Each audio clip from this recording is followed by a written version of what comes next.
बातमी सोलापूरमधून। सोलापूरमध्ये भाजप आमदार सुभाष देशमुखांना मोठा धक्का बसलाय। विधानसभा निवडणुकीआधी सुभाष देशमुख यांच्या गटामध्ये बंडाळी पाहायला मिळतेय। देशमुख गटातील 6 नगरसेवकांचा दक्षिण सोलापूरचे इच्छुक उमेदवार सोमनाथ वैद्य यांना पाठिंबा आहे। भाजपचे सभागृह नेते श्रीनिवास कर्ली यांनी इच्छुक उमेदवार सोमनाथ वैद्य यांना पाठिंबा दिलाय। 10 वर्षापासून भोसरीचे भाजपचे आमदार महेशदादा लांडगे यांचा पीएम म्हणून काम करत आहे।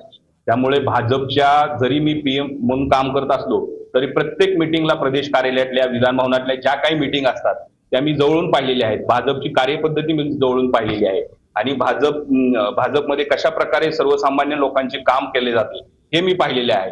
त्यामुळे माझा पहिला पक्ष हा भाजप पक्ष, मला त्या पक्षाकडूनच उमेदवारी घ्यायची आहे। नाही, त्यांनी आता भाजपकडे अधिकृतपणे मागणी केली सोमनाथ वैद्य यांनी की अधिकृतपणे पक्षाकडे मागणी केली की मी दक्षिण विधानसभा मधनं लढण्यासाठी इच्छुक आहे, तरी माझ्या उमेदवारीचा विचार करण्याचा त्यांनी मागणी केली।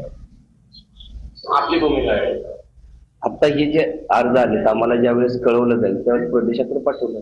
किती लोकांचे अर्ज? आता यांचा पहिलाच आला दक्षिण विधानसभा मतदारसंघ।